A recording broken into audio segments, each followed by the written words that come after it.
अब हम पढ़ते हैं क्वेश्चन नंबर 9। क्वेश्चन नंबर 9 में आपको इस तरह से डायग्राम दिख रहा है, ठीक है। यहाँ पर हमको एक्स और वाई का ही मान निकालना है। तो देखिए एक्स और वाई ये एक रेखा पर बन रहा है, तो एक रेखा के दोनों ओर के कोण हमको यहाँ पर निकालने हैं, ठीक। तो एक्स वाई, देखिए वाई तो किससे कनेक्टेड है, किसी से भी कनेक्टेड नहीं है सिवाय एक्स के। एक्स देखेंगे, एक्स यहाँ पर 120 अंश का कोण दिख रहा है, तो हमको जो कोण दिया रहता है हम उसी से ही कनेक्ट करने की कोशिश करते हैं ताकि हमारा मान निकल जाए। तो देखिए यहाँ पर हमको एक क्रॉस बन रहा है। कहाँ पर क्रॉस बन रहा है, ये देखिए, ये क्रॉस बन रहा है कि नहीं। दो रेखाएं एक दूसरे को एक ही बिंदु पर काट रही है ना। तो ये क्रॉस बन रहा है। तो ये कौन सा कोण होगा, जब क्रॉस में बनता है तो शीर्षाभिमुख कोण होता है। तो शीर्षाभिमुख कोण से ये कोण और ये कोण बराबर हो जाएंगे, ठीक है। यदि हम यहाँ पर का कोण निकाल लेते हैं तो वो कोण क्या हो जाएगा, एक्स अंश के बराबर हो जाएगा, और एक्स ये का मान निकल गया तो हम वाई का मान निकाल पाएंगे। वो कैसे निकालेंगे, तो चलिए देखते हैं। सबसे पहले तो हमको यहाँ पर इस कोण को नाम देना होगा। मैंने यहाँ पर कोण 1 दिया है, आप चाहे तो ABC लिख सकते हैं। एक्स वाई नहीं लेना है क्योंकि एक्स और वाई आपको क्वेश्चन में दिया है, आप कंफ्यूज हो सकते हो, इसलिए एक्स वाई के अलावा आप कुछ भी यहाँ पर ले सकते हो, ठीक।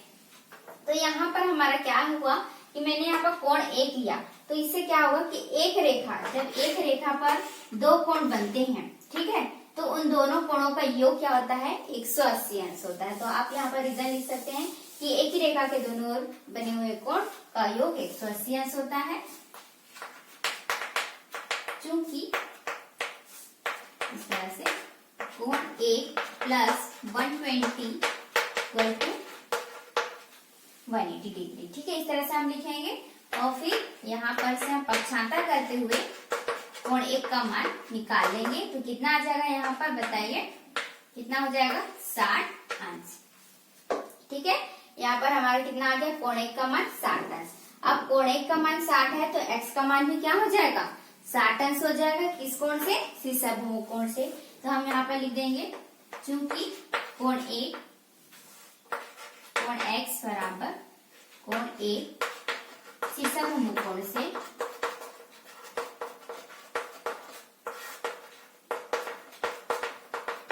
इस तरह से, तो कोण x का मान यानी कि x का मान क्या आ जाएगा हमारा, 60 अंश। इस तरह से आपको लिखना है, ठीक है। आपको सबसे पहले रीजन दे देना है, उसके बाद कोण 1 धन कोण 120 अंश। ये दो कोण जो है, इन दोनों कोणों का योग क्या होगा, 180 अंश होगा। तो यहाँ पर मैंने पक्षांतर किया। पक्षांतर का नियम आप पहले भी पढ़ चुके हैं। आपका प्लस है यहाँ पर, तो उधर जाके क्या हो जाएगा, माइनस हो जाएगा। दोनों का मैंने घटाया तो 180 में से 120 घटाएंगे तो हमारा आ जाएगा 60 अंश। तो एक कोण का मान क्या आ गया, 60 अंश। ये दोनों कोण आपको दिख रहे हैं कि शीर्षाभिमुख कोण है, इसलिए दोनों कोण क्या हो जाएंगे, आपस में बराबर हो जाएंगे। तो कोण 1 का मान यदि 60 अंश है तो x का मान भी 60 अंश होगा, यानी कि कोण x का मान भी 60 अंश होगा। तो ये चूंकि में और ये इसलिए में, ठीक है। इसके बाद हम सेम यहाँ पर अप्लाई करेंगे, जो इस रेखा के लिए बनाए थे वैसे हम इस रेखा के लिए भी बना सकते हैं। यहाँ पर भी एक ही रेखा पर बनने वाले दो कोण का योग हम लेंगे, x और y का यदि हम लेते हैं, उसके बाद हमारा x का मान निकल गया है तो y का मान वहां से पक्षांतर करके हम निकाल लेंगे। तो सेम हम यहाँ पर वैसे लिखेंगे, चूंकि कोण x प्लस कोण y equal to 180 degree. x का मान हमारा आया था 60 अंश, ठीक है, और यहाँ पर हम कोण y का मान निकालेंगे। यहाँ पर हम सेम पक्षांतर कर देंगे। कोण y बराबर क्या हो जाएगा, 180 अंश माइनस 60 अंश। बताइए कितना आ जाएगा, 120 अंश, ठीक है। इस तरह से हमारा क्या हो गया,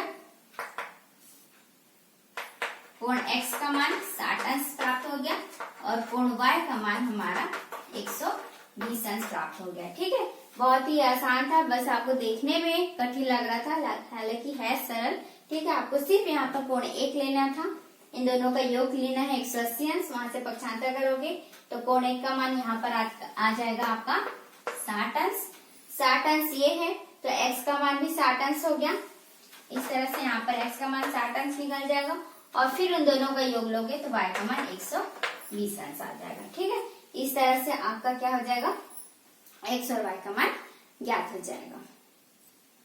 अब पढ़ते हैं क्वेश्चन नंबर 11। क्वेश्चन नंबर 11 में आपको इस तरह से दिया है, L और M दो समांतर रेखाएं हैं, P और Q प्रतिच्छेदी रेखाएं हैं, ठीक है, यहाँ पर हमको 3 क्वेश्चन दिए हुए हैं जिसमें हमको कोण 1 धन कोण 5 का मान निकालना है।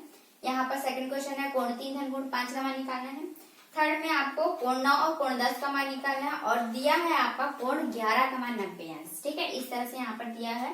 तो चलिए सबसे पहले हमारा दिया हुआ था कोण 1 धन कोण 5, उसमें ढूंढ लेते हैं कि कोण 1 और कोण 5 कहाँ है। यहाँ पर दिख रहा है हमारा कोण 1 और यहाँ पर दिख रहा है हमारा कोण 5।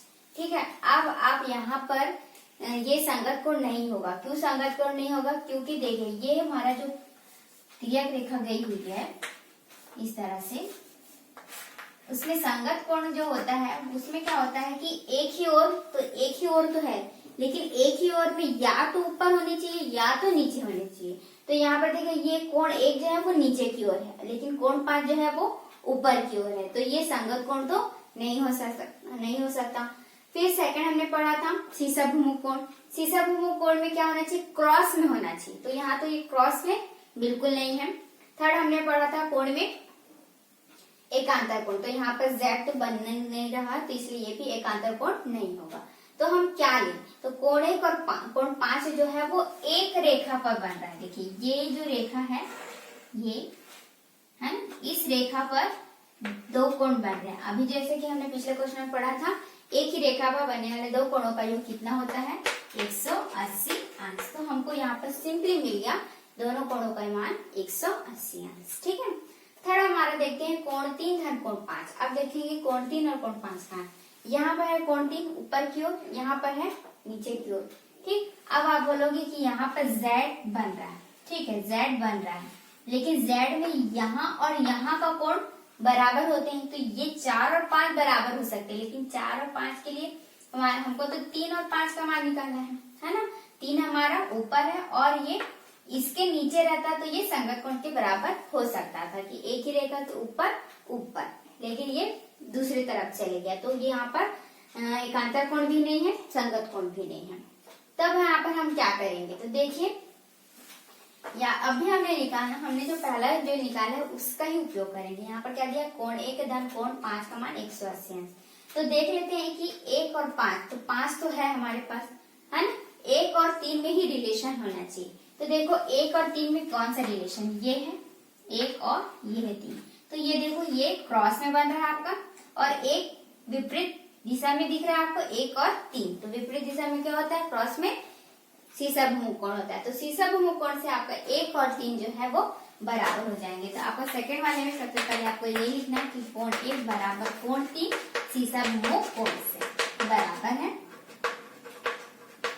इस तरह से आप पहले लिख दोगे कि कोण 1 और कोण 3 का मान जो है वो सीसाभुमुख कोण से बराबर है। इसीलिए चूंकि कोण 1 धन कोण 5 बराबर आपने पहला जो निकाला है उसी को ही मैंने लिखा है, इसीलिए कोण 1 का मान की जगह हम कोण 3 यदि पुटअप कर देंगे तो यहाँ पर हमारा सेकंड वाला मान भी पता चलेगा कि उनका वियोग 180 अंश हो। ठीक, थर्ड हमारा क्या है कि कोण 11 का मान यहाँ पर दिया है 90 अंश।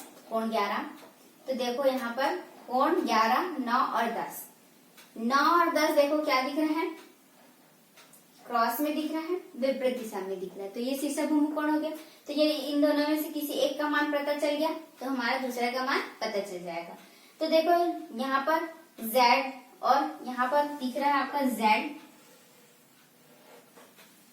से, यानी कि एकांतर कोण से भी आप इन दोनों को बराबर ले सकते हो, या फिर 9 और 11 एक ही रेखा के ऊपर की तरफ कोण बने तो संगत कोण। तो यहाँ पर आपके पास ऑप्शन है कि या तो आप 10 और 11 को एकांतर कोण से बराबर ले लीजिए या फिर 9 और 11 को संगत कोण से बराबर लिखना है। ठीक है, तो इस तरह से यदि आप संगत कोण ले रहे हो तो यहाँ पर क्या हो जाएगा? कोण 9 बराबर कोण 11। तो कोण 11 का मान हमारा 90 अंश था, इसलिए कोण 9 क्या हो जाएगा कि कोण 10 बराबर कोण 9 है सीसाभुमुख कोण से, इसलिए कोण 10 का मान भी कितना हो जाएगा? 90 अंश। यहाँ पर आपको लिखना होगा कि ये 2 है संगत कोण से बराबर है। ठीक है, यदि आप यहाँ पर 9 की जगह 10 ले रहे हो तो यहाँ पर क्या लिखोगे? एकांतर कोण से। कैसे लिखोगे? कोण 10 बराबर कोण 11, यहाँ पर क्या लिखोगे? एकांतर कोण से। इस तरह से लिखोगे तो यहाँ पर हमारा क्या मान आ जाएगा? कोण 10 का मान 90 अंश हो जाएगा। सेम आपका यही रहेगा, ठीक है। यहाँ आ जाएगा 9, क्योंकि हमको 9 का मान निकालना है, यहाँ आ जाएगा 10। तो यहाँ पर कोण 9 का मान 90 अंश होगा, ठीक है। तो तीनों ही मान आपका 90 अंश ही होगा। आपका यहाँ पर ऑप्शन है, आप इन दोनों के एकांतर कोण से बराबर लो या 9 और 11 को संगत कोण से बराबर लो, ठीक है। तो इस तरह से हमारा तीनों ही मान पता चल गया। कोण 1 धन कोण 5 का मान 180 अंश होगा, क्योंकि एक ही रेखा पर बने हुए दो कोणों का योग 180 अंश होता है। सेकंड हमारा था कि कोण 3 धन कोण 5 का मान क्या होगा। तो यहाँ पर हमारा कोण 3 और कोण 1 को हमने सबसे पहले सीसाभुमु कोण से बराबर लिया। बराबर लेने के बाद कोण जो हमारा पहला वाला था उसमें मैंने कोण 3 का मान यहाँ पर रख दिया, कोण 1 का मान रख दिया कोण 3, ठीक है। तो सेकंड वाले का मान भी 180 अंश हो गया और थर्ड वाले में इस तरह से एकांतर कोण लिया या फिर संगत कोण से आप बराबर लोगे तो 90 अंश आ जाएगा। और फिर 9 और 10 इस कोण से बराबर है, इसलिए दोनों में से किसी एक का मान यदि आप प्राप्त कर लोगे तो सेकंड वाले का मान भी 90 अंश हो जाएगा।